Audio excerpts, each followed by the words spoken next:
It's now 1789 Capitals, Donald Trump Jr. and Omeed Malik. Gentlemen, you're at the table with us on set. Great to be here. Great to have you here. Thank you. We're going to talk about lots of different things, but let's first talk about the idea for something that you're referring to as an Amazon of guns, which I don't know, your worst nightmare almost, Andrew. Andrew's not going to be a fan of this but we can talk about... I'm not a customer, but I actually have interesting thoughts about all this. Okay, it's going to be a SPAC. It'll be within the next month or so. Yeah. And I didn't realize, 17 million guns are sold in the United States every year, most of them for hundreds of dollars. It's an industry that has had some pressure for efforts to defund that industry. Yeah. And I know I'm looking at you, but I'm really looking at everyone. But this would be a way of putting it online. How would it actually work with regulations and everything else? Listen, you still have to go through the regular FFL process. This isn't like the typical sound bites of, hey, they're just going to mail a gun to your house. No. But what you can do is you can consume and you can shop the way so many people do today. As you see the insanity that's going on in the world, you see fire bombings in Colorado last week. There's a lot of people in the last few years, especially under the chaos of the Biden administration with illegal rampant crime. There's a lot of people that are buying guns that wouldn't have been the typical guys that were buying guns like I've been doing for decades. There's women coming into the marketplace for self-defense. There's a younger generation that's shifting to the conservative side that understands the need to exercise their Second Amendment and wants to do that. This is giving them an opportunity with Grab-A-Gun to shop the way they shop for virtually everything else. Handguns? Again, through an FFL. So you have to send it to... But handguns or would there be hunting rifles? Rifles, shotguns, handguns, accessories. Easier to load than that Tim Waltz. Remember that? That one looked like yeah, as a serious gun guy, someone who was very involved in sort of the NRA endorsement of my father back in 2016. I said, I don't know that he's the hunter that everyone says he is when he couldn't load a basic Benelli A400 in about 3 seconds. I think it was a Benelli A400, okay. But this is something I could do blindfolded. If he was struggling, he's probably not the hunter that was intimidating the Republicans that they were saying. How do you deal with the idea of packages getting stolen? I just think about iPhones that are getting stolen. No, but again, when you send the actual gun, accessories would go directly to your house. Firearms still have to go to a federal firearms license process, right? So that is sent to your local dealer, wherever that may be. But as you've seen, Walmart used to be the largest retailer of firearms in America. Mm-hmm. Corporate policies changed. You can no longer have that access. You couldn't go to your local Walmart and buy these things anymore. So this is covering that void. But again, it's not what you're seeing, the misnomers of you're sending guns to people's homes and they can just send it to your apartment. It doesn't work that way. Here's my question. This is going to democratize it and open it up for, and likely because it's online. Correct. Younger people. Now, the question is going to be about training and safety and all those types of things. And so the only question I have, I was actually thinking about this in the context of Hims. Do you know about Hims? Hims is this online drugstore where people are buying... he knows nothing about... You mean for ED stuff? No, these guys know nothing. That is not something I know anything about. They've never heard of that. Never even heard of it. No, but what's interesting about it is effectively... I appreciate that. You don't have to go to a... I'm not sure that you would actually know that, just for the record, either. But you don't have to go to a doctor on your own. You just go online, say some stuff to the doctor. They send you the medicine, and that's supposed to democratize it and make it better. This is a little bit different because you basically still have the licensed firearm dealer on the other side, but as a result, you there's going to be a lot more guns in the country, and maybe that's okay as a Second Amendment supporter. My question to you though is, are you concerned at all though just about the safety issue? And what that means. I'm not. I think the reality is, most of the people that are buying guns are doing so to protect themselves. Part of what we do is try to encourage that kind of training. I say that all the time, right? People have to get out there. I saw that as a guy that lived in New York City, the People's Republic, for years. I used to take my friends that were ardent anti-gun people. And I'd say, listen, you've known me for a long time. Give me a couple hours. What do you mean? No, I don't want to go guns. You take them upstate. We go shooting. Within 5 minutes, that was the greatest thing ever. When are we doing it again? When people experience it, when they get out there, when they do that proper training, which we encourage, it's amazing what you can create. You can take an anti-gun person and turn them into pro-gun, or at least make them not anti in about a couple hours. Are there questions or things that you will do before you'll send them the gun? There's no difference than if you went into, you can go with no training and go into a regular gun shop and do this. This simplifies that process. But again, through that, you are actually going to that shop. You can learn about the training that they offer, and which we encourage. So, I definitely encourage everyone to get those kinds of trainings. I think it should be a passion. I think the more that happens, the more the industry will grow, and I think that's really important. You have any questions about fees on the SPAC? Well, no. Well, that's one thing we talked about for years, which is just, at least historically, a lot of SPACs have not worked. It's worked for the promoter. It hasn't worked for the shareholder. That has actually not been the case in a lot of the SPACs that you guys have been engaged in. But maybe you can explain why you think that's been the case thus far. Yeah, for sure. So when we first started working together 4 years ago, it was during the Biden administration. We were really concerned about what we felt was happening, where elements of the federal government were working with very big companies, in our mind, to suppress certain rights, namely, in our case, the First Amendment. So that's when you had the backlash against being deplatformed. And we wanted to do something about it. So as capitalists, we said, what's the way that we could bring that to the people? We started observing what happened with Truth Social, with the SPAC, and we saw this as an opportunity to democratize capital markets. People went and bought the stock, even though it was a nascent business. So I know you guys were covering, this has a $5 billion market cap, even though it's a new company. That showed that people wanted to support it. And SPACs ended up becoming a very elegant mechanism to do that for what we were branding parallel or patriotic economy that we wanted to build together. Why do you think? Why do you think that it failed in so many cases for others? Meaning, you can go. It's the SPAC sort of laundry list is littered with effectively failure. And so I'm trying to understand why you think yours are working and the others weren't. Well, they're working because it allows regular people to buy it and support it. So if you look at what happened with Truth Social, how far the stock price went up, or Rumble, which is another one he was an investor in, or the one we did, Public Square. And now Grab-A-Gun, I'll give you a statistic. We're trading at like $17 or $18. These things are supposed to be at 10. This shows that people support what we're doing. And look, we're not new to this. We think that capital markets and finance has been politicized for a long time, but it's all been on the ESG side. We're the first people to institutionalize a response to that. And we're not the people out of government who have done that. No, really, there was a demand that half the country was being put on the sidelines. Yeah. They wanted free speech. So when I got involved with Chris Pavlovsky and Rumble in 2020, I saw what was happening to me. We were getting deplatformed off what was Twitter 1.0. YouTube. You couldn't say anything on Facebook. Yeah. YouTube, if I put up a video on YouTube, I'd be off in 2 seconds. So we saw that demand. Yeah. Other people felt it. Right? Whether you see it in banking, half the country was getting debanked or worried about it. These things were actually happening in America. And so we filled a void that no one else would even touch. It was a landmine. I get that. I'm just trying to understand the economics in terms of what your promote is, how long you're in for, when you can sell.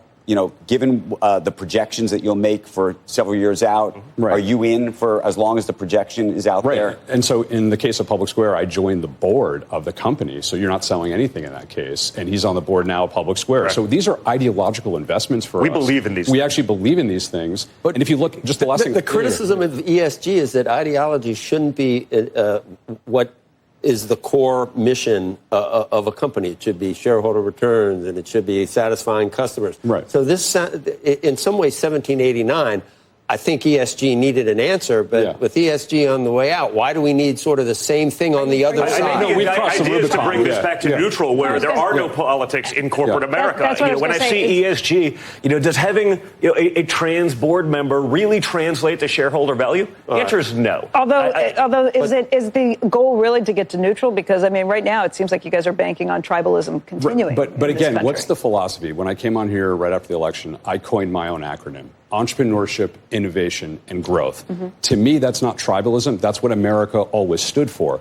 Our fund only invests in private American companies. We don't invest abroad at all. If we think we're strengthening the prosperity or security of the United States, we're going to do it. That's our paradigm. We think that's pro-America and ultimately pro-shareholder value. Right. People will make their own decision, but fundamentally what we're doing is capitalist. We are providing options against something that we think went way too far. To get into, everything you read, Don Jr., on conflict of interest for the Trump family with your father in the White House. Here's today's headline: Bitcoin goes all in on MAGA. It's no longer libertarian. It's no longer decentralized. It's no longer cool. Suddenly, it's almost got the rubber stamp of the administration. And lead into some of the other things. The meme coin. Is that okay for your dad to have a meme coin? I think, of course, when he did that before he was in office, he did these things. The reason we got into crypto, and we're all in on crypto, and we're doing American Bitcoin, and we have World Liberty Finance and USD1, was because there was a time, and probably I'd been on this show, where I could call any single banker in New York City. They'd pick up the phone. I'd be able to get a loan for whatever real estate project I was doing across the street. Then we got into politics, and all of a sudden, they wouldn't take your call. Right. You couldn't get financing. We were debanked. And what I realized, and my brother realized, because we were the recipients of every subpoena imaginable, was that, you know what, we were actually just the top of this sort of pyramid scheme that we didn't realize we were a part of, that the financial system was totally undemocratized. Because we had a certain balance sheet and whatever, we could kind of do whatever we wanted. The regular guy was messed up. Now we were all of a sudden in the shoes of the regular guy that wouldn't be able to take advantage of the markets. And we said, what's the solution for that? The answer is crypto. These decentralized platforms where you're not beholden to this, where you create efficiencies. As a guy that did real estate, why am I paying points in and out for title insurance that could be done on the blockchain? So we got into crypto not because it was like, hey, this is the next cool thing. We got into it out of necessity. We got into it because we understood just how quickly we could be turned off, even as an incredible developer from New York City. I mean, I don't think anyone would argue that we didn't change the skyline of New York City, but that disappeared in an instant. I mean, we're getting sued by New York State AG, $500 million fees for paying back loans on time with interest. These aren't, fair markets. There's nothing egalitarian about any of that. So we actually, as innovators, as people who understand these things, we went all in on a concept that makes total sense because we'd actually been the recipient of how quickly that can be shut off. And so it actually makes total sense. The Trump organization isn't doing anything with foreign countries. The first time around in the administration, we actually stopped doing all foreign deals. And unlike the Bidens, we were actually doing international business before we got into politics. My question, though. But let me finish.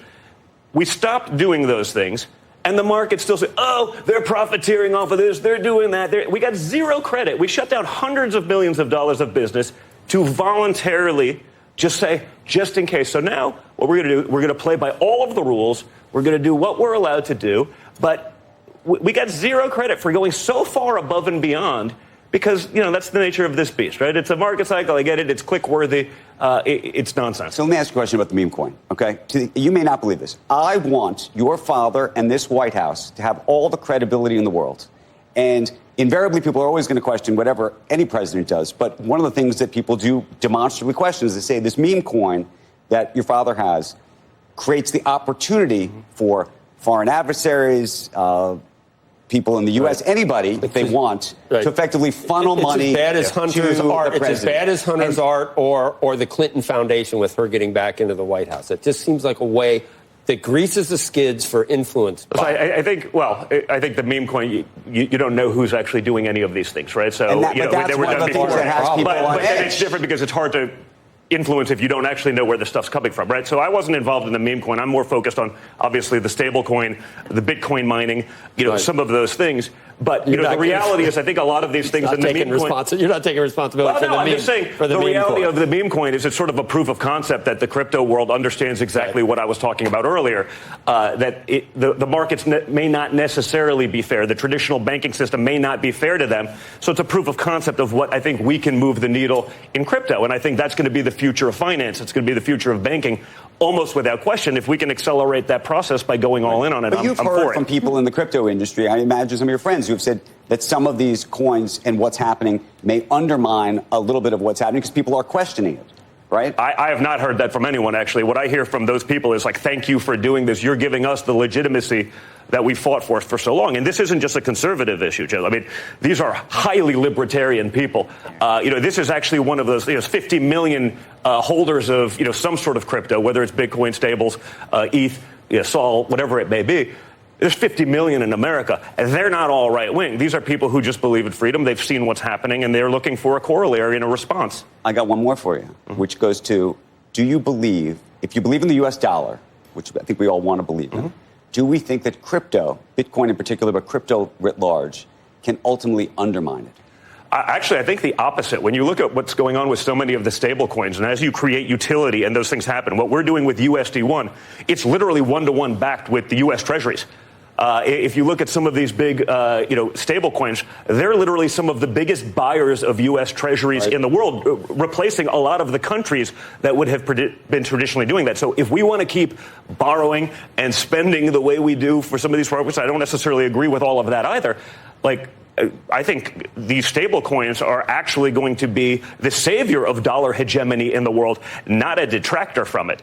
I think that goes without question. If you look at even companies like Tether, I think they're the fourth largest holder of U.S. Treasuries in the world. What we're going to do with USD1, I mean, this is billions and billions of dollars of treasuries that other countries who have not necessarily been good actors or who have taken advantage of those things over the years have said they're going to back away from to try to create their own kind of currency to eliminate sort of, the petrodollar, whatever it may be. I think stablecoins could be the savior of U.S. currency.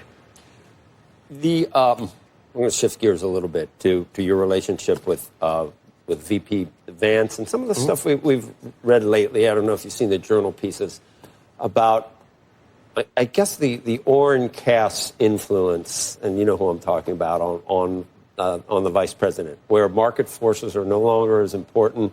There's a populist tinge to everything. I even think some of J.D. Vance's acolytes wanted to raise corporate taxes, raise taxes on the rich. Your dad is some kind of hybrid now between a Republican and a Democratic populist. Do you? Yeah. So I actually subscribe to what you're kind of describing, which is that, you do. Yeah, I do, because I think it's how you got former Democrats into the party. You're a former Democrat. I'm not going to tell anyone who you voted for. I don't think you want that. Appreciate that. You're a good friend. Thank you. I know, but she was married to a president. So, again, you're not a good friend. In any event, I think what Donald Trump has done, and what we were actually central in doing during the campaign, which was getting people like Bobby Kennedy and Tulsi Gabbard to endorse President Trump, is an important aspect of what you're picking up on, which is that the tent now incorporates elements that we think are the best of both parties. So MAGA is actually, I think, taking a lot of strong things that the Democrats used to before, which is caring about the middle class and the workers of this country. Being an unadulterated globalist and capitalist, I think, has failed a large swath of our population. And that's what I think Vice President Vance really picked on earlier than others, and has not lost the sense that we can still be capitalists, but if it affects our national security and our middle class, we have to reevaluate some of the assumptions we've made. I came into this, like we've talked about before, in the late 90s, thinking that we could democratize countries around the world if we just simply opened their markets. And I was in favor of a lot of those policies when I was a Democrat. But they have not worked. China has gotten more authoritarian. And it's not smart for us to have everything made with a country that's 4 times our size, has slave labor, and can put people out of work. But we don't want T-shirts being made in the United States. I didn't say that, though. There are other things. What are we investing in? We're investing in semiconductors. We're investing in technology to mine rare earth minerals here. And those are jobs. Those are great jobs. We shouldn't make our pharmaceuticals in another country. If there are products that threaten our national security like we saw in COVID, they should be made at home. That's obvious, I think, and that's self-evident. That's one of the things that this administration, I think, is doing a good job. So it's not about being communist or just, socialist for the sake of it. It's we look at the international system that has changed dramatically over the last 25 years. Let's find out what the failures were. By the way, George W. Bush made a lot of failures. Obama. President Trump could not have been elected in 2016 if you didn't have the people feel that backlash, and he certainly couldn't have made a comeback if President Biden had addressed those issues. Well, and reelected in 2020. Yeah, well, I always think sometimes you have to hit rock bottom, and I think it took... That was for him. That was for him. He's talking about... I'm sorry. I take that back. It took the 4 years of Biden. I take that was totally for you. Yeah, I take it back. But I think it did take the 4 years of Biden for America to realize how fragile some of these things are. You went from a time of prosperity to a time of poverty. You went from a time of peace to a time of war. These things happened when America wasn't leading with strength. Right. It takes a little bit of that for us to understand just how fragile we were. I think that brought back Trump. And you see, again, the same old news cycle starting, when the S&P dipped a little bit. Oh, my God, it's the Trump recession. Oh, my God, you sound just like your dad. Well, he's related. Joe, relax, Joe. You see that, and it's all Trump's fault. When it bounces back to new all-time highs 10 days later, well, it's other market factors. But you saw, yesterday, some of the betting markets, I think it was on Kalshi, said, the sentiment for a recession was we were going to hit a recession by 70% of the market thought we were going to do that. Yesterday, within a few weeks, it was 30, right? These things take time. We've gotten spoiled. We've gotten used to, well, someone's in now, so we expect instant gratification, and within 3 minutes, if the world isn't perfect, nothing happens that way. The process has to happen. You have to take time to go through that. You see what's going on in the negotiations with the other countries around the world. We're going to end up putting America in a better spot. That doesn't mean that everyone else has to lose. You can have a symbiotic relationship with our allies around the world. And if we do that while simultaneously pulling some of those things away from China, so we're not dependent on someone who has proven around the world to not be a great actor, that's a huge win for America in the long term. Yeah. I think even the president, a lot of Democrats sort of wish they'd gotten it out of the way already in 2020. All the Democrats had to do was shut up in 2020. He'd be gone already. And he 100% won anyway. It doesn't matter. You'd have a Democratic president right now. You wouldn't have a strong Republican bench, which we have now of people who are proven fighters who've been in the trenches. It's such a role reversal from what we've always seen, where the Democrats always had a bench. What's the 2028 ticket look like? Listen, we'll see, but the reality is, no, I am not. Thank you for even the consideration or the mention, but no, I'm not interested in that right now. I'll always keep fighting for it. Vance Rubio or Rubio Vance? Listen, I think both of them have proven to be incredible. Can I just say one thing also? Just one other thing. Yeah, just to say how end great it with this how we show is, started. the Show's great. Really enjoyed it, by the way. But also, 1 out of every 2 homes in America has a gun. Okay? Bring it back. I want to close on this transaction. I just wanted to make that point that we're trying to make e-commerce available to an antiquated sector, which is brick and mortar. It's happened in other industries. Chewy, Wayfair, this is all the same. Now we're doing it for ammunition and guns. And that's what Grab a Gun is, and that's what this transaction is. So. And I didn't understand that, like, Pew, I thought was Pew. But it's that. I just want it to be done safely. That's all. Look, and it will. And we're complying with all that's all I care about. As someone who believes in stuff, there's still a component where pop culture, that decides elections and Supreme Court. Like, you don't want, haphazard nonsense out there. I believe in that. So I'm all for the safety and the training. I advocate for that. I came from a competitive shooting background. Who says to himself, either I'm going to commit suicide and I'm going to order the gun online, that's how I'm going to get it, or I'm going to plan some kind of mass shoot. That's all. That's what I worry about. But just so we're clear, the gun is not going to their house. You know that, right? Can we just make that totally clear? We're making that clear. Going to a place where the background check is conducted, and the same as it would if you went to a brick and mortar place. Most important thing you take away from this conversation, we are not circumventing that. And the reality, any of that gun crime, the vast majority is done with illegal guns, not purchased this way. No one ever acknowledges that, right? These things happen in places that, gun culture isn't really a thing. We're totally aligned on that point. Yeah. Thank you, Omeed Malik. Thank you. Thank you. Don from Cuba. Really appreciate the time. Thank you. Good to see you. All right, thanks.